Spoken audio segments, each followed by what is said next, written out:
من عرف نفسہ فقد عرف ربہ، جس نے اپنے نفس کو پہچانا اس نے اپنے رب کو پہچان لیا۔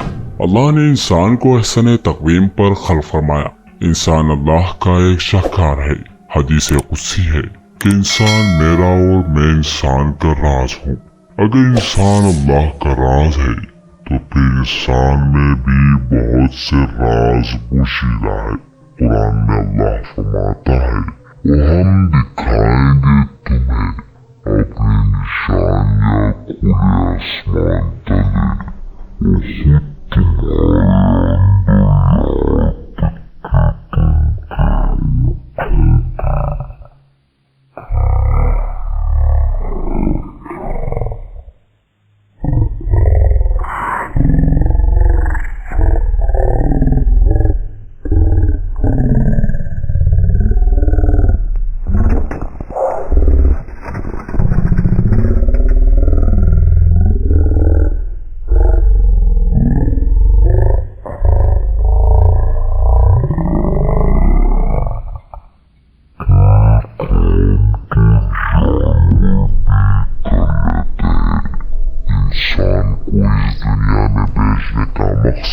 کچھ اور ہے۔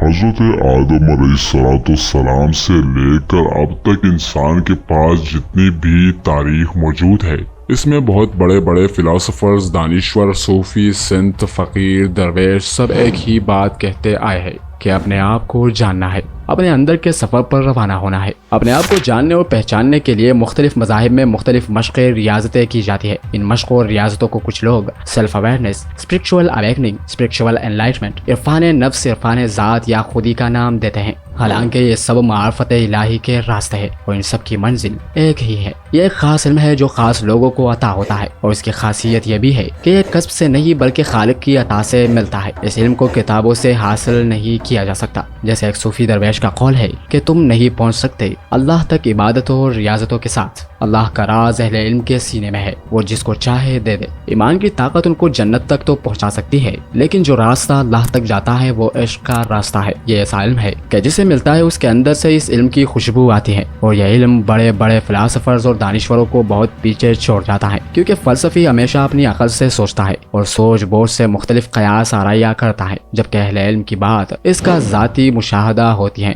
اس لیے اہل عرفان کی اپنی ایک الگ دنیا ہے۔ اللہ نے 18,000 جہان انہی اہل عرفان کی پرواز کے لیے پیدا فرمائے ہے۔ بنا عرفان حاصل کیے ان جہانوں تک رسائی ناممکن ہے۔ اگر آپ غور کریں تو اس کائنات کی ہر مخلوق جیسے پیدا ہوتی ہے ویسے ہی مر جاتی ہے، چاہے وہ بھیڑ بکریاں یا جنگلی جانور ہو یا پیڑ پودے ہو، مگر انسان جیسے پیدا ہوتا ہے ویسے نہیں مرتا۔ انسان جب پیدا ہوتا ہے تو وہ دین فطرت پر پیدا ہوتا ہے، لیکن جب وہ اس دنیا سے جاتا ہے تو کبھی وہ چنگیز خان، کبھی ہٹلر، کبھی یزید، کبھی فرعون بن کر جاتا ہے، یا وہ کبھی رومی، اقبال، بایزید بستامی، صوفی، سنت، فقیر، درویش بن کر اس دنیا سے جاتا ہے۔ انسان اگر گرنے پر آئے تو اسفل السافلین میں جا گرتا ہے، اور اگر اٹھنے پر آئے تو قلندر کا مقام بھی حاصل کر لیتا ہے۔ یہی انسان کبھی جانوروں سے بدتر ہو جاتا ہے اور کبھی فرشتوں سے آگے نکل جاتا ہے۔ انسان جب اپنے بارے میں سوچنا شروع کرتا ہے تو اللہ تعالیٰ اس کے لیے راستے بناتا ہے، اسے کسی اللہ والے کی صحبت عطا کرتا ہے، جہاں سے اسے معرفت الہی عطا ہو جاتی ہے۔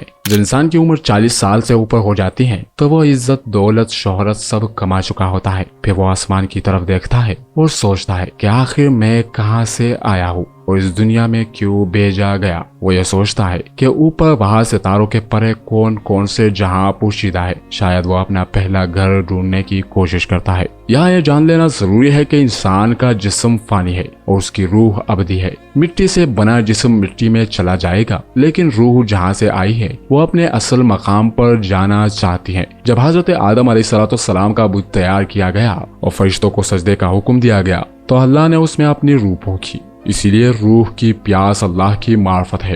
روح ہمیشہ اپنے خالق حقیقی کے پاس جانا چاہتی ہے، لیکن انسان کا سارا دھیان اس کے ظاہری جسم پر ہے۔ انسان اپنے ظاہری جسم کی خوراک کا بندوبست کرنے میں لگا رہتا ہے، لیکن روح ایک دن تڑپ تڑپ کر بیمار ہو جاتی ہے۔ اس لیے قرآن پاک میں ایک جگہ پر انسان کو ظالم اور جاہل کہا گیا۔ یہ اس لیے ظالم اور جاہل ہے کہ اپنی روح پر ظلم کرتا ہے اور اسے خالق حقیقی تک پہنچنے نہیں دیتا۔ انسان کی روح جب بیمار ہوتی ہے تو وہ بے قرار ہونے لگتا ہے، اور یہ بے قراری ایسی ہے